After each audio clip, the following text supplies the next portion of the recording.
Jazzcast Pros. Welcome back to another episode of Getting Real with Bossy. How's it going?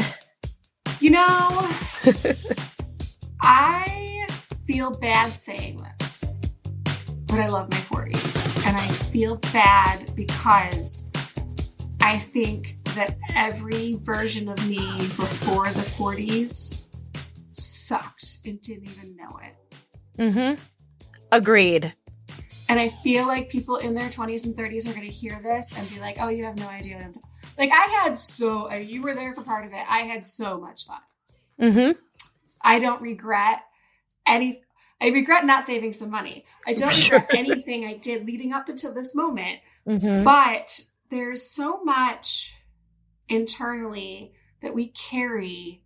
And I think it's not just women, but I think it's harder for women because we have so many different levels and expectations and layers that we have to navigate throughout every experience we have in the world that we carry through every moment of our day.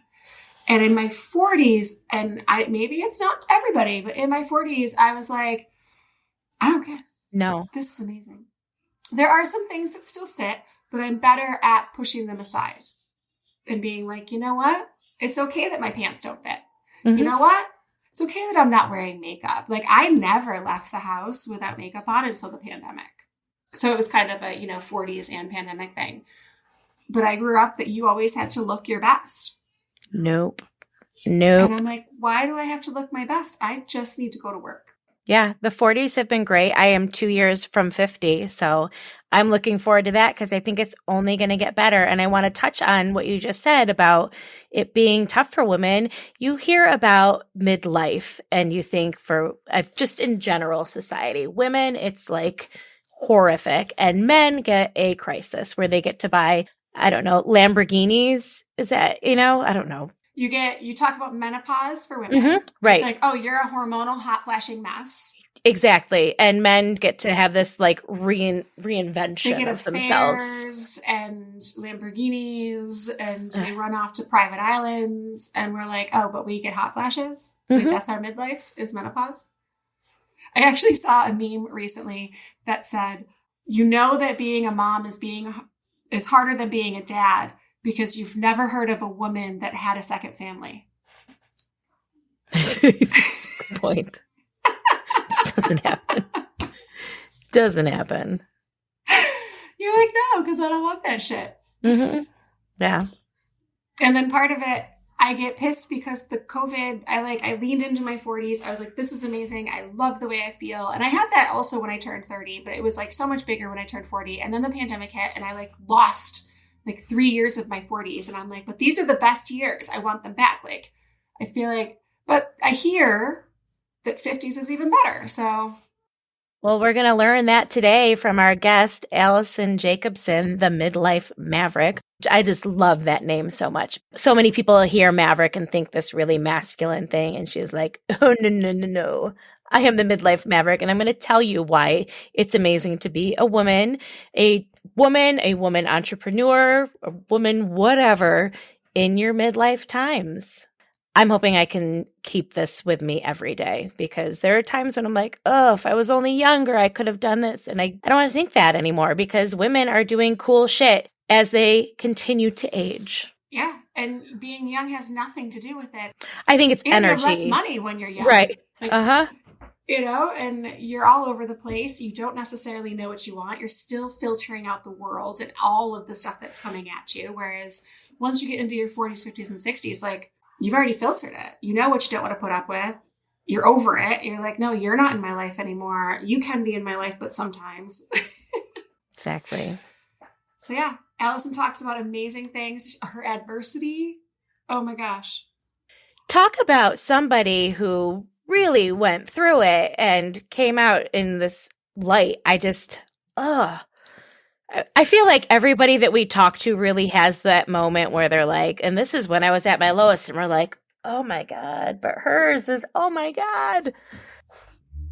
And really that does encapsulate Maverick, right? That giant change from being at your lowest of lows to being at the highest of highs. Very Top Gun. You need to be resilient to be a business owner in general, and she can show you how to do it, because if she can do it, we all can buckle up and make it happen. And we keep saying it's hope, healing, and that mindset of setting things into the way you want them to be and then making them happen.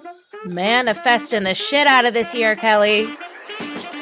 Hi, I'm Kelly. And I'm Kelly, the host of Getting Real with Bossy, the real, raw, and honest podcast about small business ownership. With our experience, 9 businesses and over 25 years, we continue to bear it all and share what we wish we had known. We move past the must be nices and start getting real. Come along as we interview small business owners and get the true story with Alison Jacobson, the Midlife Maverick. Woohoo! Hey, thank you guys for having me. So, Midlife Maverick, I want to find out how you came up with that, because I feel just like with us, with Bossy, we kind of tried to embrace a word that was negative to describe women. And I hear the word maverick, and maybe it's just me or Top Gun, and it's such a masculine word. So one of the things when we first had the opportunity to talk to you, I'm like, yes, because you're taking that word. And I think that's amazing. So I don't know if it has anything to do with it, but how did you land on that term? Well, you're right. I didn't think of the Top Gun, and I love Top Gun. But you're right. Maverick is more of a masculine term, because mavericks are those people that just break through boundaries, that try different new things, that don't care if they're going against the popular culture. And that's what I wanted, especially for women in midlife. We are so often discounted. We're invisible, and we need to just break through all of that, and literally live life on our terms unapologetically. And to me, that's what a maverick does. And that's what I want everybody in my world, in my community to do, to live life on their terms. Thank you for being here. I started out as an entrepreneur. I had my first business when I was 24 years old. It was a PR firm. I sold it to a multinational PR firm when I was 28 years old. Been an entrepreneur most of my life. Moved back to New York, where I'm from, and unfortunately, my first son died of sudden infant death syndrome, which completely changed the path of where I thought my life was going. It was full stop, let's change. Went on to have my second son, who has intellectual disabilities, which once again changed me, but it was leading me somewhere, right? And so that led me was to my next entrepreneurial, where I was a spokesperson for child safety products, for just everything known as the safety mom. I did all sorts of on-camera appearances, blogs, everything around family and child safety, which was fabulous. From there, I went through a horrific divorce. It was horrible. I ended up having to declare bankruptcy because it took all of my money to get a divorce. Met and married a fabulous guy who, unfortunately, 4 weeks after we married, was diagnosed with primary progressive MS. So I went from being a new bride to another caregiver, caring for my son with intellectual disabilities, caring for my husband, rebuilding myself after my bankruptcy, which actually was a gift that I do look at now. So lots went into this, but what I realized through all of this is I faced some of those things that people say, I could never go through this, or it was the greatest fears of your life. And I survived them. Not only did I survive, but I thrived, and I made a life out of it, coaching women how to get past their deepest, darkest fears, their insecurities, their lack of confidence, to become the kick-ass, badass, amazing women they're meant to be in midlife, and to create those businesses, to end those marriages, to start those marriages, to do what they want in midlife, despite all of the obstacles. So 2 things really quick. One is you never mentioned in that whole story that you were also caring for yourself. Right. And that's a huge thing for women. Yes. That we do it. We have to do it. We don't always realize we're doing it, but it is happening, or else we wouldn't get through this shit. Yeah, you're right. Right? So we know it happens, but we don't talk about it. No. But the other thing is that these things happen in midlife, and there's a reason for that, I feel like. So when I always get mad because COVID stole my 40s, but I loved my 40s. Like, I turned 40 and I was like, oh, I like this. Yeah, we are midlife. Yeah, I was like, I like 40s. And then COVID, I was like, I want those years back because I don't know what my 50s are going to bring. So I'm like, I love my 40s. I want them back so I can appreciate them more. I'm going to be 46 in 19 days. Most people are like, oh my God, I can't get older. And I'm like, no, you don't understand. Like, your 40s are the best. And it might not be for everybody, but for me, even with the pandemic, like, the person I am able to be in my 40s because of everything I have survived and gotten through, and that's molded me to be here, right, is not the person I was in my 20s. It's not the person I was in my 30s. And that's okay. So I guess with that, like, lead in, my first question is, how do you define midlife? Is it a number or is it a stage? So if you had asked me this question even just 2 weeks ago, I would have said it's a stage. And I do still think it's a stage. It's the stage when you finally realize that you count, you matter. And you're absolutely right. Like, I would not have gotten through everything I got through without starting to really selfishly, and I'm using the word selfish in a good way, care for myself. Coaching, meditation, yoga, prayer, everything. And finding those times for me. So that was number one. You're absolutely right. The reason I say I've changed is I also have a podcast, Midlife Mavericks, and my guest that I recorded with yesterday is known as the Menopause Guru. She is a coach. Here's what I didn't know about menopause. Menopause, as we know, changes your estrogen. What I never heard was that before you go into menopause, the estrogen from when we were caveman days made us care. We were the caregivers for everybody else. And when that estrogen declines, it shifts your mindset to stop caring for other people as much. We're always moms and everything, but start saying, what about me? And I never knew that. Isn't that cool? Yeah. Like, I never knew that. So I just found that so incredibly cool. The other thing I'm going to say too, and here's a tip. So I am 58 years old. It does keep getting better. It keeps getting better and better and better. All right. So you need to know that, because my 40s was kind of a shit show. Like, that's when my marriage went overboard. I declared bankruptcy. I got the new husband. So that was a tough time for me. And it wasn't until 50 where I started really coming into myself. Now, what I also didn't mention is last year was when I really came into my own self. I ran the New York City Marathon at 57 years old. Because you were a runner all your life, right? Not at all. I went from running 1 mile to 26 miles in a year. I also launched my first book, Daily Inspirations for Midlife Women, A Guide to Peace, Joy, Confidence, and Abundance. So I did that in 2022. And last year, I got my first and only tattoo. What'd you get? Yes. So this goes back to, as I said, my son dying. My sign for him has always been butterflies. Whenever I see butterflies, I know it. And in addition to being a coach, I am the CEO of a nonprofit, First Candle, which addresses sudden infant death syndrome, which is what he died from. And we have a team that runs in the New York City Marathon. We're one of their partners. So every year I've gone and cheered people on.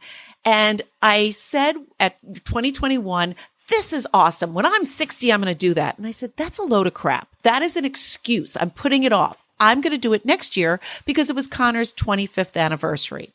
It was also the 1-year anniversary of my best friend dying from cancer. And she knew she was dying. And we had a lot of talks about this. And she said she was going to go up to heaven and watch over Connor. And I was going to watch over her son, who's the same age down here. And our sign was going to be sunflowers. So when I was running, now keep in mind, it's November when you run the New York City Marathon. I was at mile 10 and all of a sudden I look and there's a butterfly flying along with me. And then I turn, and this is going to freak you guys out. There was a funeral home, and right next to the funeral home was a garden with sunflowers blooming in November. Oh, come on. Stop it. No.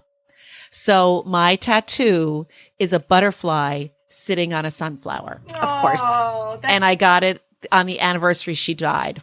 That is beautiful. Did you pause at that mile 10 and just embrace what was surrounding you? Or did you just like... I kept running, but my jaw dropped and I got chills because I couldn't believe this was really happening. And yeah, I did start crying. There was tears in my eyes because I knew my angels were running alongside of me. I knew I was okay. That's amazing. That makes me think about what you just said was the title of your book, which the subline is Peace, Joy, Confidence, and Abundance. Everything that you said in the title of that book, and I think about the word abundance. And as women, we're not comfortable defining what abundance and success look like. And we've been talking about that a lot lately. Mm-hmm.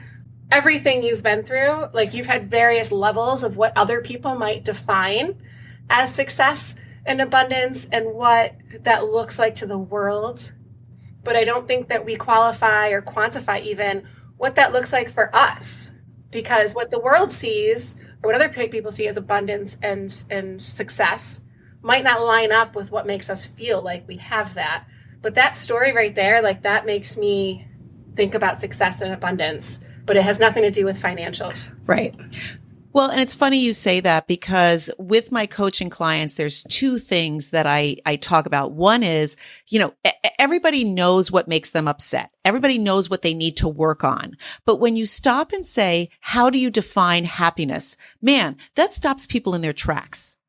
And if you can't define happiness and your goal, how are you ever going to get there? And that's one of the problems that leads into the finance. We keep striving and striving and striving because we haven't defined when we reach that goal. And the same thing, if I say to someone, well, what does success look like? What is abundance? And they'll say, well, I want to make $100,000. Well, why?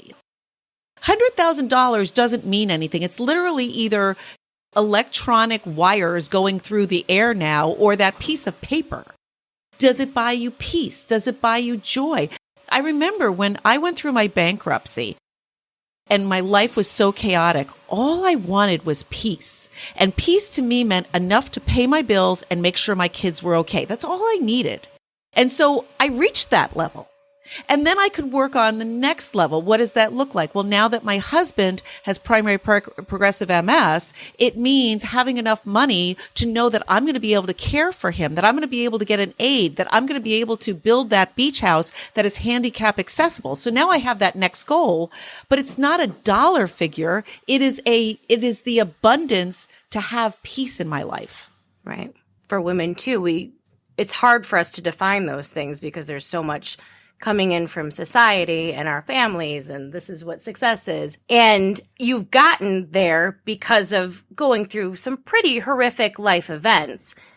And I think that makes you the perfect person to work with other people who haven't had to go through those things to get there, to understand, like, what do all these things mean for me, not for what I think it has to mean, because it's such a tricky thing. We go through that as business owners all the time. We're literally just talking about it today, like, what is that success? How do you measure that? What does that mean? How much time do you have to be putting in? And it's just, or what does it mean that we get to spend time with our families? That's a level of success. It may not look like success to the bank we're trying to get a loan from, but we get so hung up in those things. And I love so many things about what you do. And some of the things I downloaded from you that I'm now reading and going, oh, I love it. It's fantastic.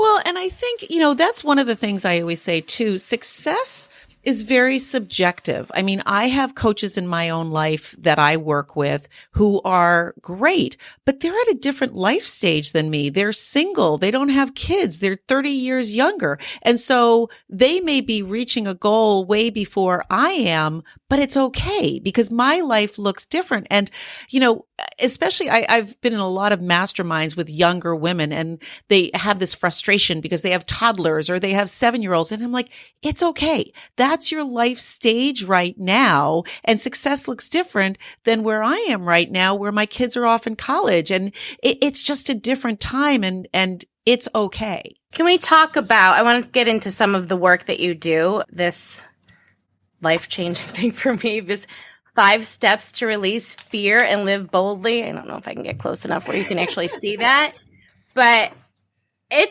is a download. It is a download. And I just could you describe a little bit about it? Because I have some things I want to talk about. Well, I have to say, I have a different perspective now, but when I was going through my divorce, it was emotionally and verbally tough. And my self-confidence was in the toilet, and there was a lot of triggering things. Like literally, I would get emails and I could feel knots in my stomach. And it was just horrific. It did a real number on me. And so a lot of what's in there came out of that time. And it's a lot of what I coach other women about, because it is that insecurity, that fear and all of that. And one of the big ones I talk about is, I don't care who it is, but you really need to objectify the fear.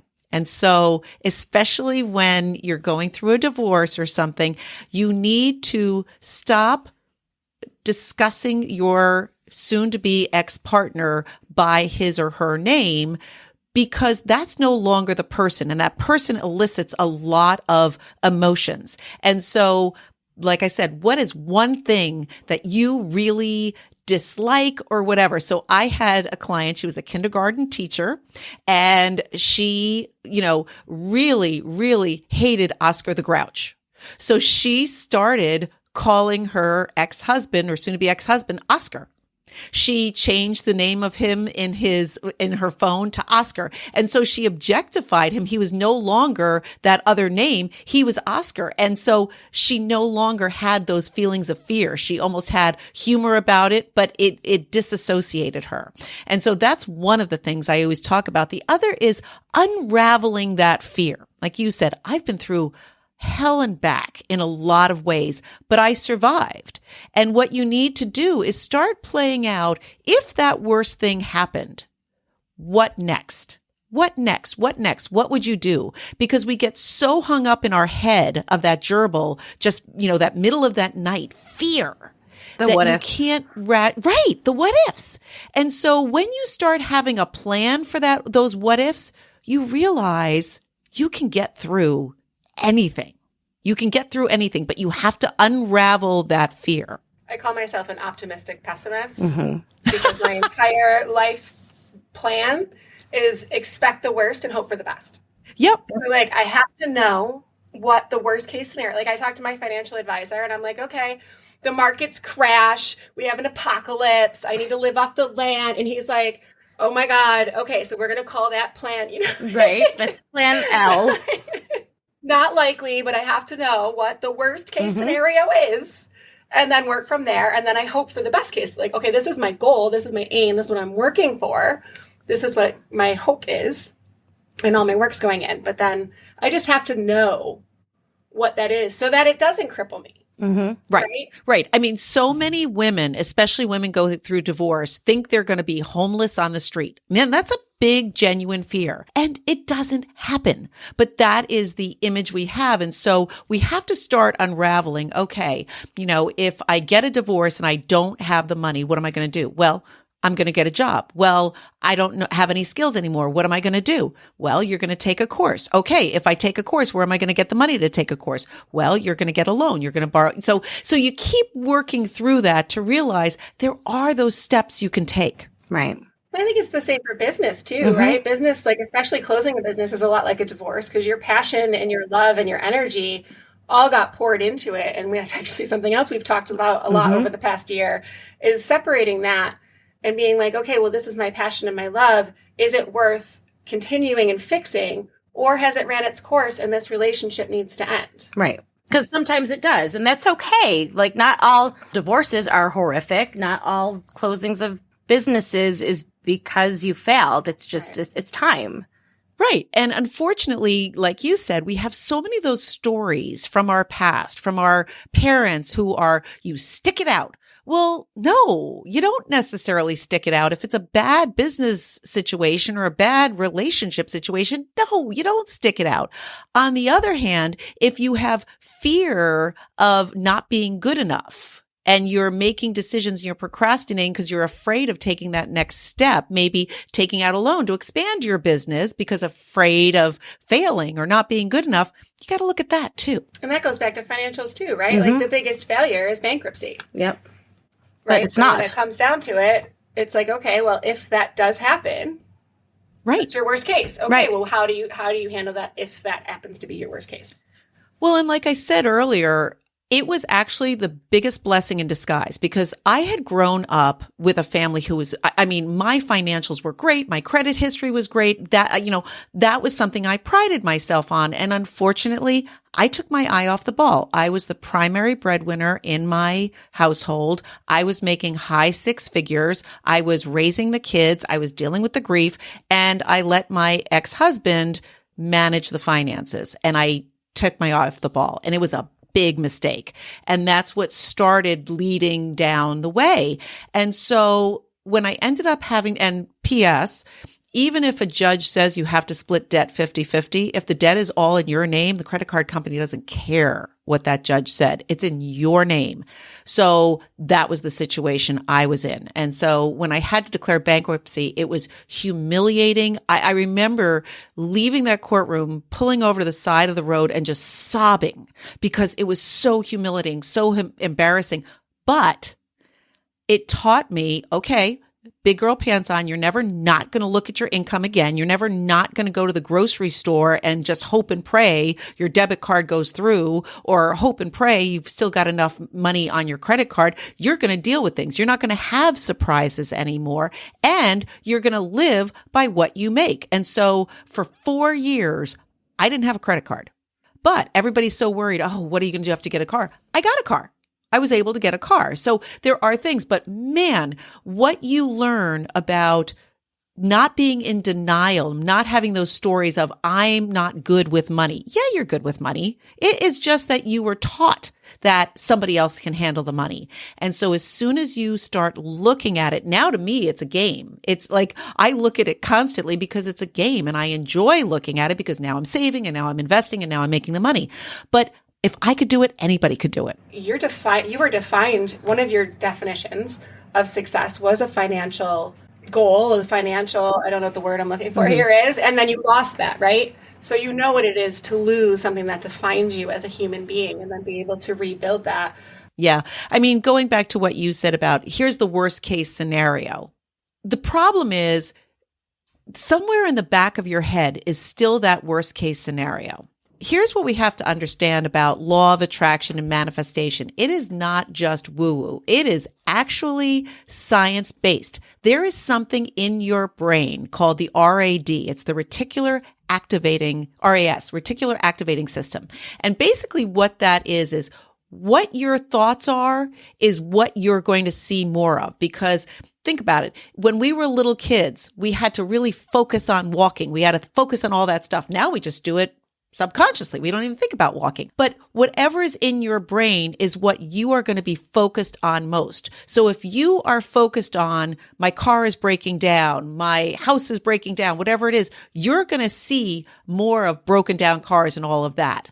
If you are focused on the positive, and that's where the mantras come in, that's what you're going to see. You're going to see more opportunities. You're going to find people down the street that you're going to connect with that you never knew are in investments or in something that you want help with.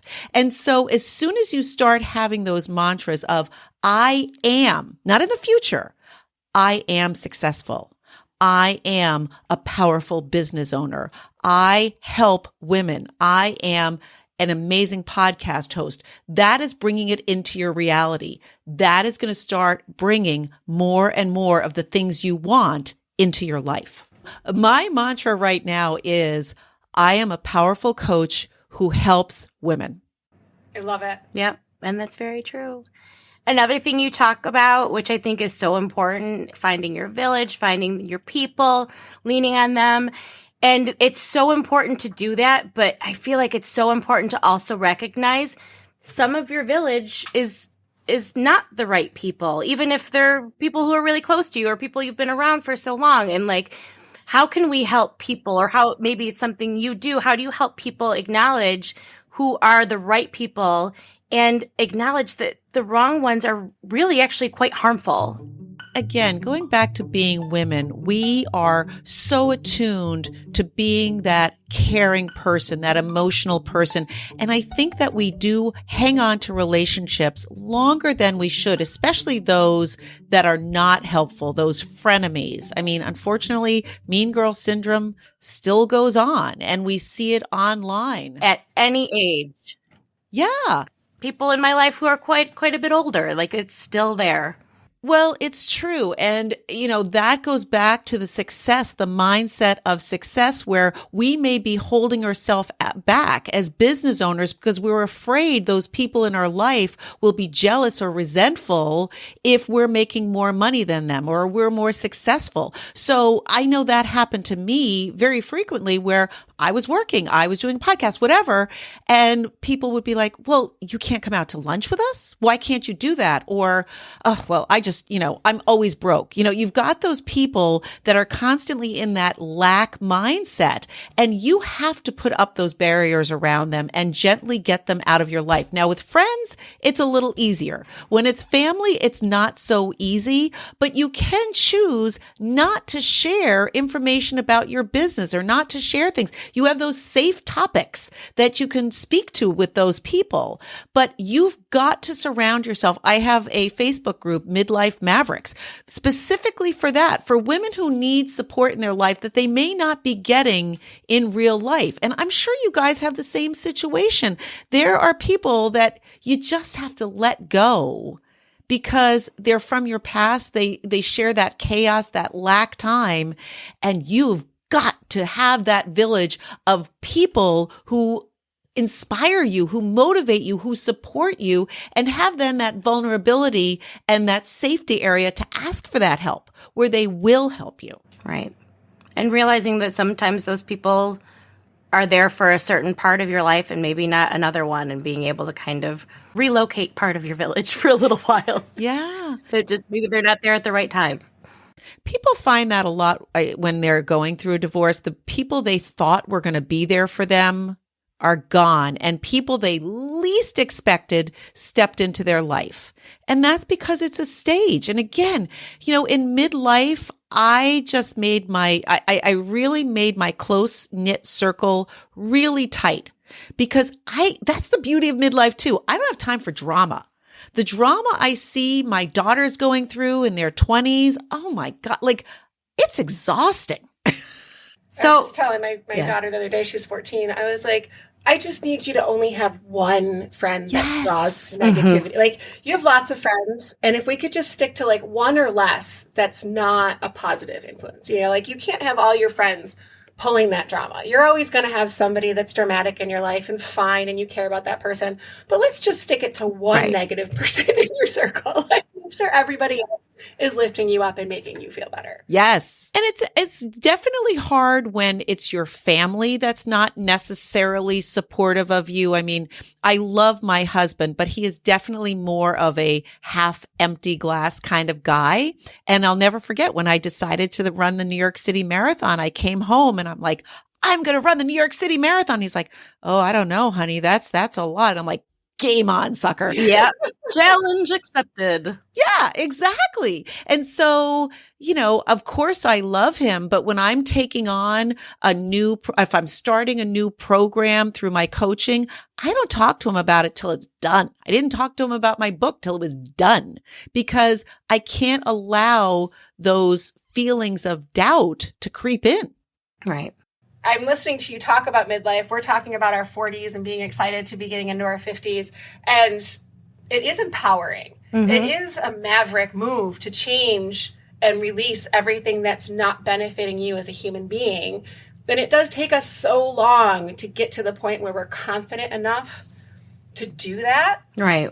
And maybe it is our estrogen levels, and maybe it's society bearing down on us, telling us we need to do, take care, which probably doesn't help the estrogen levels. Well. But getting to that point of release is such a powerful thing. And A, it should be talked about more with women. Mm-hmm. And B, it's not a crisis. It's, your old life was a crisis. It was a crisis that you had to live in almost a recurring trauma, dealing with things that weren't bringing you joy and weren't making you a better person. And literally, that's what breaks my heart. That's what breaks my heart every time a woman comes to me and just says either she's just living a life of no intention or just stuck or bored or confused or upset. And it's like, you don't have to be, like you get one shot at life. What are you doing? Why aren't you happy?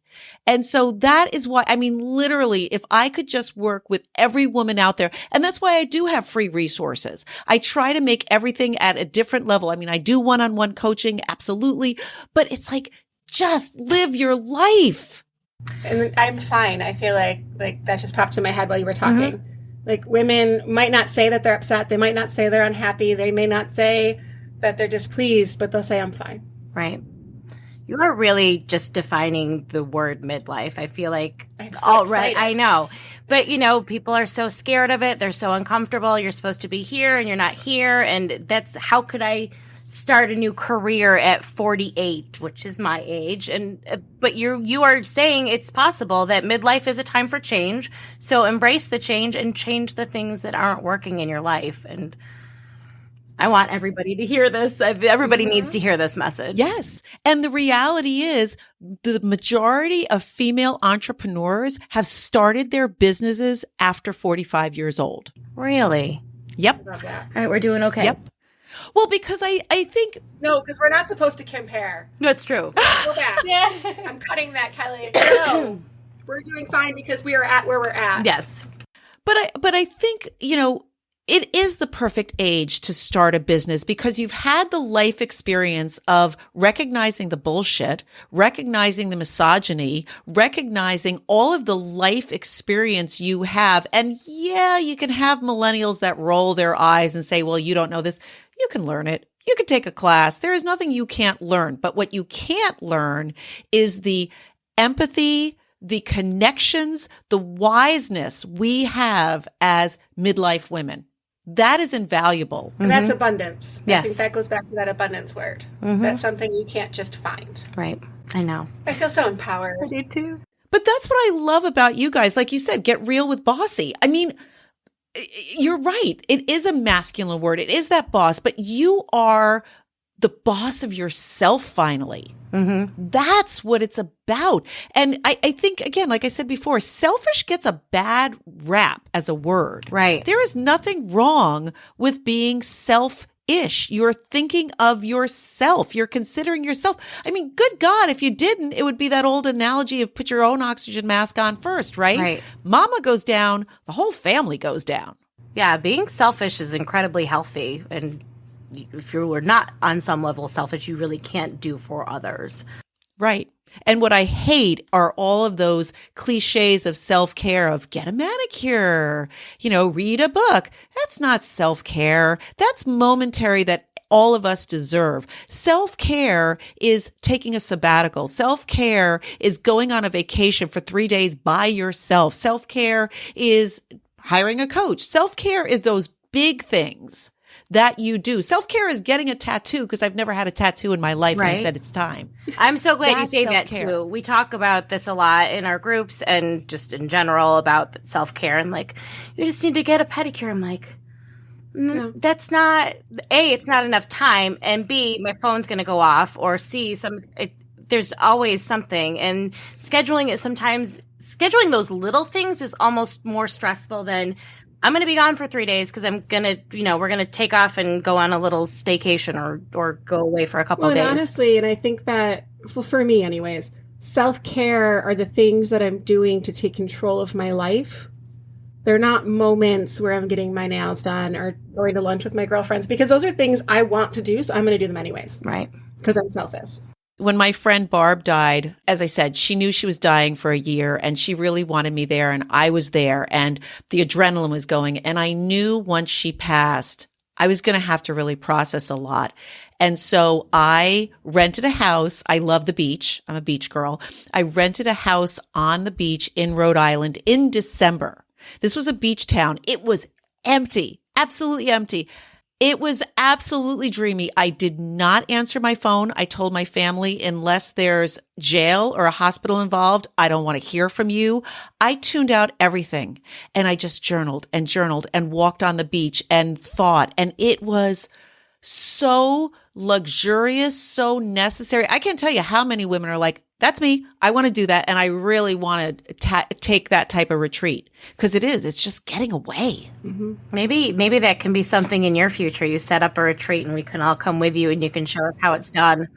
Yep. Love it. That's one of my goals. And then lock all of our doors so we're not allowed to talk to each other. Yep. Like, okay, now you have to go be by yourself. Mm-hmm. Yeah, exactly. It's so hard to do. I'm having ankle surgery at the end of the month and I will be convalescing at my mother's house just because it's going to be easier.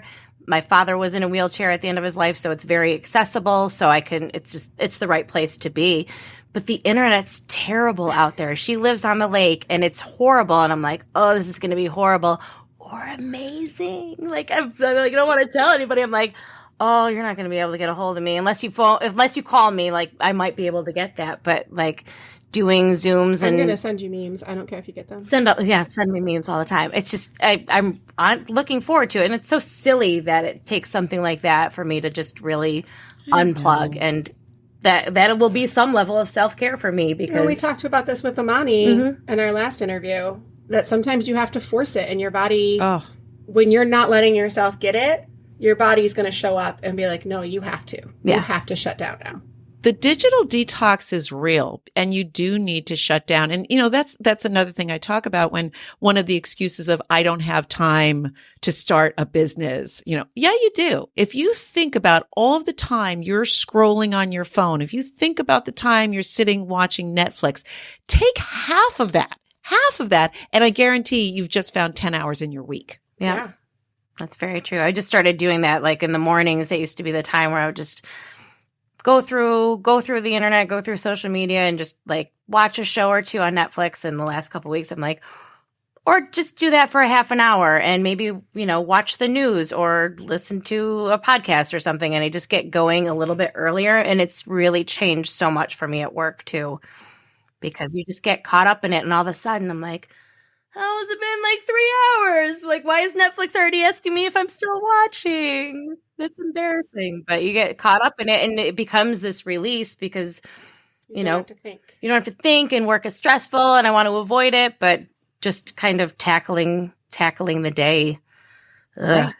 Well, and also I had a guest on about mindful eating. I mean, it's one thing we all say, oh, put your phones away and, don't have them while you're eating. But when's the last time you went out to a restaurant and just ate by yourself without looking at your phone, without reading? Like that is real mindful time to sit, and it's hard. I tried that for the first time ever this year.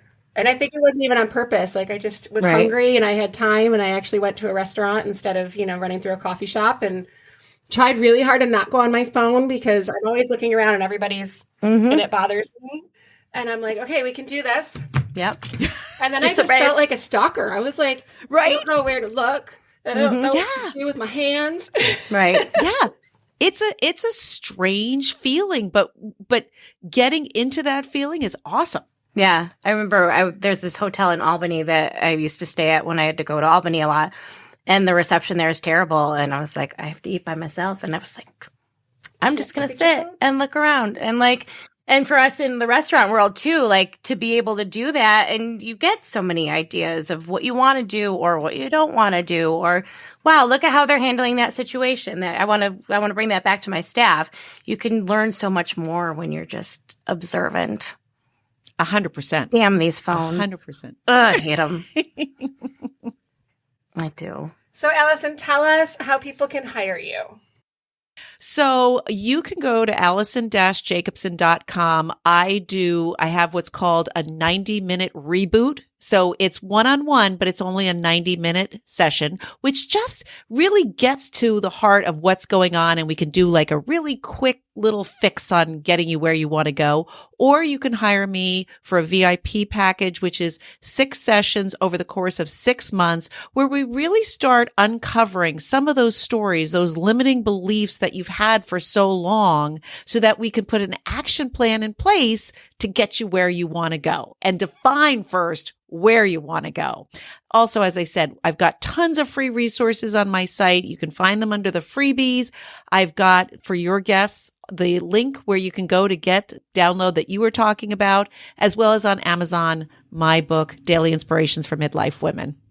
And then also the program that you are the CEO of for families that may be going through SIDS loss themselves. Yes. And that is firstcandle.org. And that is for any family who's experienced the death of a child from sleep-related infant death or stillbirth. We have education programs on safe sleep, but we also have bereavement support because, I mean, even now at 26 years out, there are times where I think, what would he have been doing? Who would he have been? And it's amazing to be able to connect to somebody and share those conversations. And if it's not just people in midlife, right? Women of any age come find you? Any age can come find me, but only women. I do not work with men. Love men, but that's not my sweet spot. But any woman can come and work with me, yes. All right. So 2024, what's coming up for you? What are some of your goals? You're going to do the Ironman? You can write more books? What's up for you?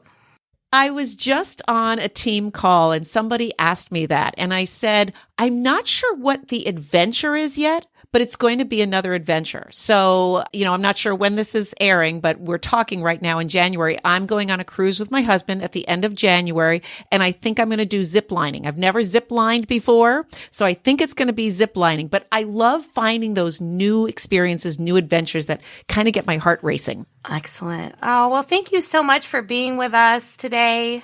Thank you so much for having me. I love doing podcasts and meeting incredible people all over the world. This is great. All right. Well, next time we're in New York, we're definitely going to come, hopefully meet up with you. And I'm going to look into that 90 minutes. I think that's right up my alley and what I need right now.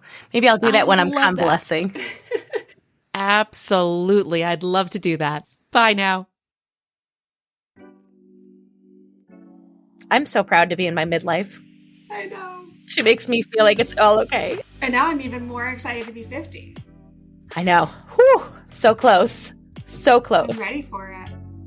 So she mentions about entrepreneurship later in life. So I did a little digging. And I did see that 64% of entrepreneurs are 40 years old or older. But I also found out, according to Inc.com, that 50-year-old entrepreneurs are twice as likely to have large successes than 30-year-old entrepreneurs. Interesting. And that made me have lots of thoughts. Is it because you're more financially stable at 50 than 30? Is it because you have more experience? So you've done more things to lead up into that knowledge base of what it takes, or is it that mindset, or is it all three? Is it that mindset of knowing what you want and going for it and digging out all the bullshit? Right. Because as a business owner in my 30s, I had so much bullshit. There was so much bullshit that I dealt with that I don't deal with now.